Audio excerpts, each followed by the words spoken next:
Nílé lóko lájò lẹ́yìn òdì mo kí gbogbo yín káàbọ̀ sí orí ìkànnì Gúúsùláìtì. Mo kí yín pé ẹ káàárọ̀, ẹ káàsán, ẹ káalẹ́ ní ibi tẹ́kù gbogbo tẹ́ẹ̀bà tẹ́ láǹfààní láti máa wò ìkànnì Gúúsùláìtì. Àjíjẹ ara yóò máa jẹun, Ọlọ́run ní fẹ́ ṣọṣẹ́ gbogbo wa. Ojú tẹ̀ fi ń wò wá àti títẹ̀ fi ń wò wá lòdì, kò sì ní fọ́nà ṣe ẹ ṣeun. Gúúsùláìtì TV #1 Islamic channel jẹ́ ìkànnì tí ó wà fún oríṣiríṣi wáàsí àti ọ̀rọ̀ ẹ̀sìn látọ̀dọ̀ ọ̀pọ̀lọpọ̀ àwọn àfáà ńláńlá jàǹkàjàǹkà tí wọ́n mọ̀ máa ṣàlàyé ọ̀rọ̀ nípa ẹ̀sìn wa. Ní báyìí, ẹ bá mi subscribe sórí Gúúsùláìtì kí ẹ lè máa jẹ ọ̀pọ̀lọpọ̀ gbádùn àwọn fídíò táwọn fi síbẹ̀ lónìí ọ̀rọ̀. Ẹ bá mi like kí ẹ sì bá mi subscribe, ẹ bá mi share kí ẹ bá mi comment sórí àwọn fídíò yìí. Ìṣẹ̀lẹ̀ bẹ́ẹ̀ bẹ́ẹ̀ ti sí.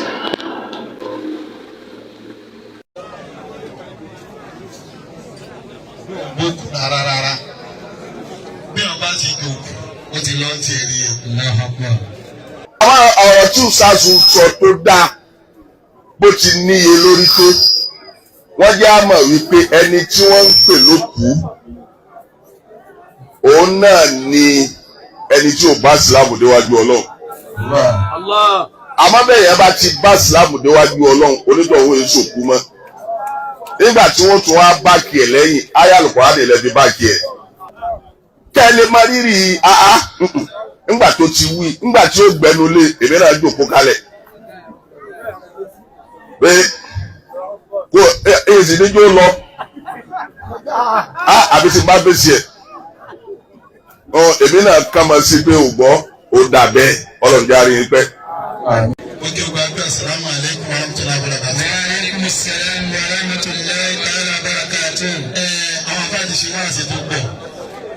Èmi kàn máa ṣe àdúrà díẹ̀ ni àti àmọ̀ràn díẹ̀ fáwọn ọmọ bàbá wa tí wọ́n kú láyé. Láwọn kan ní pé ẹgbẹ́ wọn wá létí. Mùsùlùmí ò kì í ṣòkò o. Ìyẹn ló bí ìjókòó tá a jókòó yìí.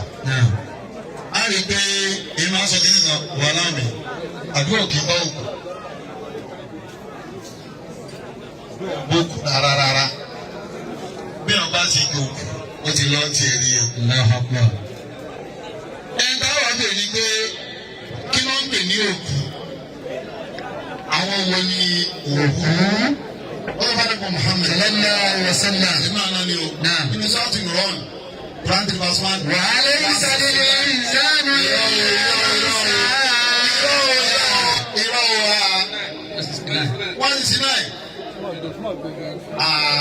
أعوذ بالله من الشيطان الرجيم بسم الله الرحمن الرحيم ولا تحسبن الذين قتلوا في سبيل الله أمواتا بل أحياء عند ربهم يرزقون.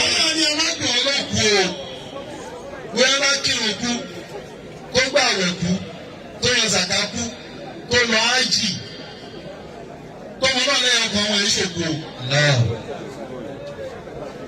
Ihun tó jẹ́ ká máa ṣàdúrà ní pé ọ̀bá wo ìṣògo. Ẹni tí ọba kírun òkú lòun o, àwọn náà ní ọ̀pẹ pọ́nlọ́dọ̀ kì í wọ́pù. Náà ṣe ń ṣàdúrà fún òkú. Wàhálà ayé ló máa ń ṣàdúrà fún. Bàbá tó kú àlàyé ni wọ́n. Wọlé tí bọ̀dọ̀ látẹ̀kọ́ yẹn, èèyàn jẹ́ ìmọ̀ọ́mù kú. Ẹ̀rọ ló kú lòun. Èèyàn sí náà tó kú láyé. Má sọ kí ni kò ṣe é wò tá à ń kí yẹn. Pẹ̀lú ní àní ike tí ń kírun ike máa kí i. Ìwọ má kì í. Ìwọ má kí o. Má kí ọlọ́run ni ọlọ́run ní kí o kí. Yíyá ẹ má tó lọ ní tó kẹ̀kọ́ kó lọ ní orí kíkó. Ṣé bí ojú tó kéré ẹ̀ ló kí fún? Bàbá tó kírun kú yìí sí, irú tí wọ́n kí wọn ló sáré. Wọ́n bá ní kó kírun, wọ́n gbọ́ ilé ni. Wọ́n ní kó tún sàárì ẹ̀ ṣe ló bá kú ọ̀láyé. Ọba àná òkí gbé, òkí kú wọn lọ́kọ̀ máa kú. Tó bá dé inú sàárì wọn nìkan ló máa kú bẹ́ẹ̀. Ìjú ìwà ní jẹ́wọ̀ nìkan ìlú tó ń gé yẹn. Gbogbo orun wọn àti kọ̀ ọkọ̀ màláìkà kọ́ ló máa dídá fún ẹ. Lọ́wọ́ sí ní jẹ́ àánú sàárè. Ṣé ọ̀gbọ́n ní sàárè? Allah akbar. ó dá kí wọ́n jẹ́ muslim. Alhamdulillah. Ọba ìmọ̀mù ó dá kí wọ́n jẹ́ muslim. Alhamdulillah. Ìsìláàmù yẹn ká máa tó wà nù sàárè. Alhamdulillah. Gbogbo ẹ̀sìn tó kú ẹ̀yìn. Bẹ́ẹ̀ni. Bí sàárè ṣe rí kò sẹ́ tó mọ̀. Allah. Ọlọ́run fi hàn Muhammadu. Sallallahu alaihi wasallam. Táwọn ṣe máa kírun kú. Tá máa gbà àwẹ̀ kú.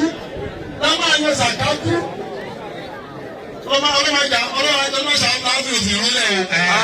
ọlọ́jà kí n kú ní ṣùgbọ́n rọ̀bìkà. ربنا العزة ما يصفون والسلام على المرسلين والحمد لله رب العالمين. mo wá kí ìlú mọ̀nkánì Sheikh Muhammad Al-Jami Adégúnwà wọ́n lẹ́ni tó wọ agbo tẹ́nìkan ò mọ̀ kó wọ bẹ̀ bí bá ń lọ náà ẹnìkan ò ní mọ̀ tó ń lọ bẹ́ẹ̀ ti wọlé gbogbo ayé ló mọ̀ pé wọlé.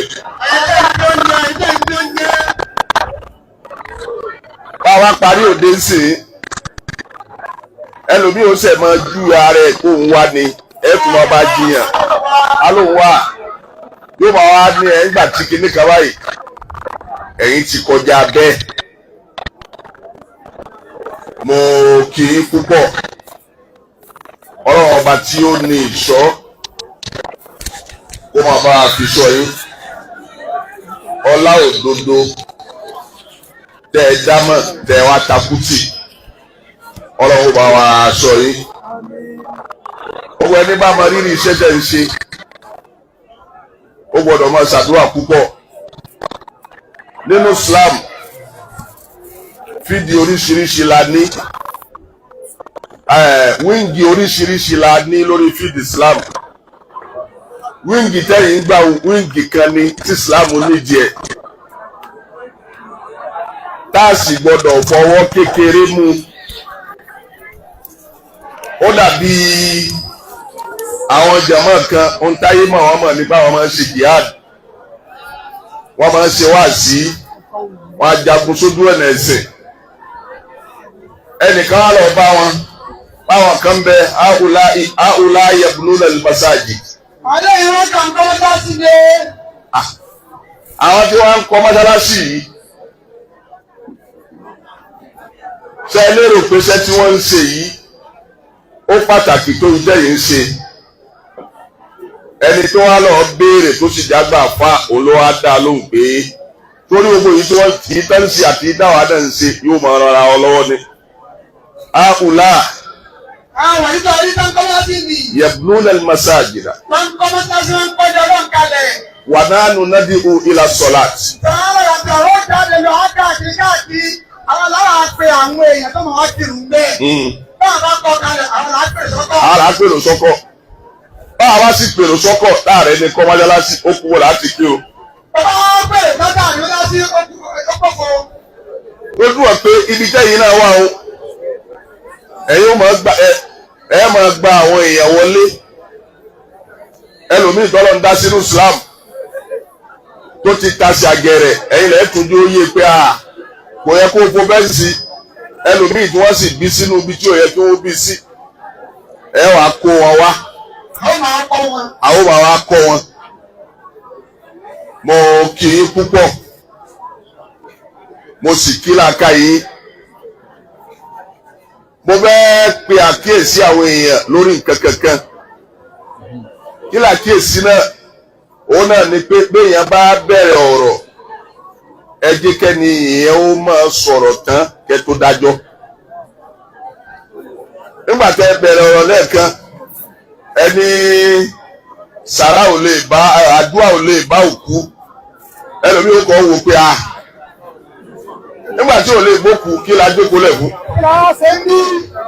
kí wọ́n làwọn á ṣe ń bí àwọn ńgbà tí ó ṣe ẹ̀wọ̀n ayẹn ohun tẹ́lẹ̀ mí èèyàn kàn bẹ̀rẹ̀ ọ̀rọ̀ yóò sì ti kó lẹ́sẹ̀ yóò délẹ̀ náà yóò ti là á mọ́lẹ̀ irú ẹ̀ laburú àwọn tí wọ́n máa ń gé fídíò. lórí tẹsán lórí TikTok. bẹ́ẹ̀ ló wàá wo aburú sí yóò wá lọ gé pé ẹtún gbọ́n tadé fún wa wí kí sì ló wí tó jọ ọ̀rọ̀ làákàyè dédé yìí tẹ́ wí náà ṣe dédé ntí Mahmood Ghazali wí àwọn ọ̀rọ̀ tí Ustazu sọ tó dáa bó ti níye lórí tó wọ́n jẹ́ àmọ̀ wípé ẹni tí wọ́n ń pè lókùú òun náà ni ẹni tí ò bá ìsìlámù déwájú Ọlọ́run. Àmọ́ bẹ́ẹ̀ yẹn bá ti bá ìsìlámù déwájú Ọlọ́run onítọ̀hún èso kú mọ́. Nígbà tí wọ́n tún wá báàkì ẹ̀ lẹ́yìn àyá Al-Qur'ani lè fi báàkì ẹ̀. Tádìnábì ni máa ń kọ́ lábí ìsọdà. Ẹni tó bá já sí pé ọ̀rọ̀ ẹ̀ tó sọ. Láti ní Sọdà. òdòdó ló sọ ẹ má wá káàkiri. Ẹ má wá káàkiri. A lè máa rí nǹkan míì tá a máa wò pé eléyìí lẹ eléyìí wúwo àmọ́ kò sí ní tí ń jẹ́ dọ̀ ìfúnná ayé Al-Qur'ani. Bí Kùránì lágbàgẹ́dẹ́lẹ́ kò sí ní tó rẹ̀ nínú wọn. Ẹni tó wá ń wò ó wípé ẹlòmíì ò ní Imamu Ghazali sọ pé Imamu Shafi'i sọ Ibn Taymiyyah sọ gbogbo ohun tí wọ́n wù ní kò tẹ́ ìmí lọ́rùn. Ó ní tí òun ti tẹ́ ọ lọ́rùn Al-Qur'ani gbọ́dọ̀ tẹ́ ọ lọ́rùn. Wal-Qur'anu yẹ̀kìfì gbogbo bí tá a lọ tí mo fi sọ̀kalẹ̀ síbi tí mo sọ̀kalẹ̀ sí òun Adégún àná mò ń kí.